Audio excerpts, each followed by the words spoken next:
কোরবানির গরু কিনলেন আর সঙ্গে ফ্রি পেলেন একটা ছাগল। এখন সেই ছাগল কি করবেন? মনে প্রশ্ন জাগতেই পারে, এই ছাগলও কি কোরবানি দিতে হবে, নাকি বিক্রি করে দিলেও কোনো সমস্যা নেই? বিষয়টি নিয়ে অনেকের মধ্যেই বিভ্রান্তি রয়েছে। আলেমদের মতে গরুর সঙ্গে ফ্রি পাওয়া ছাগলটিও গরুর মালিক বা মালিকদের সম্পত্তি হিসেবে গণ্য হবে, তাই তারা চাইলে ছাগলটি কোরবানি করতে পারবেন, আবার লালন পালনের জন্য রেখে দিতে পারবেন। চাইলে বিক্রি করে দিতে পারবেন কিংবা কাউকে উপহারও দিতে পারবেন। অর্থাৎ ফ্রি পাওয়া মানেই সেটি কোরবানি করা বাধ্যতামূলক নয়।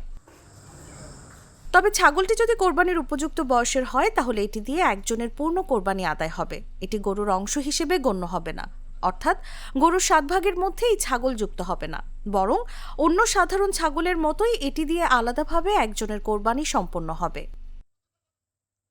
ইসলামে কোরবানি করার জন্য নির্দিষ্ট কিছু গৃহপালিত পশুর কথা বলা হয়েছে।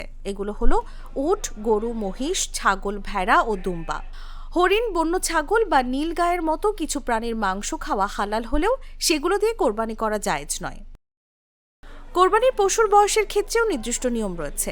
উট কমপক্ষে 5 বছরের, গরু ও মহিষ কমপক্ষে 2 বছরের এবং ছাগল কমপক্ষে 1 বছরের হতে হবে।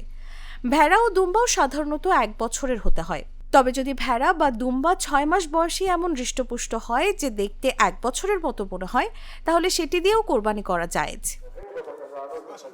কোরবানি শুধু পশু জবাইয়ের নাম নয়, এটি আল্লাহর সন্তুষ্টি অর্জনের একটি গুরুত্বপূর্ণ ইবাদত। তাই কোরবানির আগে সঠিক মাসালা জেনে নেওয়া এবং সহি নিয়মে কোরবানি আদায় করাই একজন মুসলমানের জন্য সবচেয়ে গুরুত্বপূর্ণ। নিউজ ডেস্ক, জাগো নিউজ।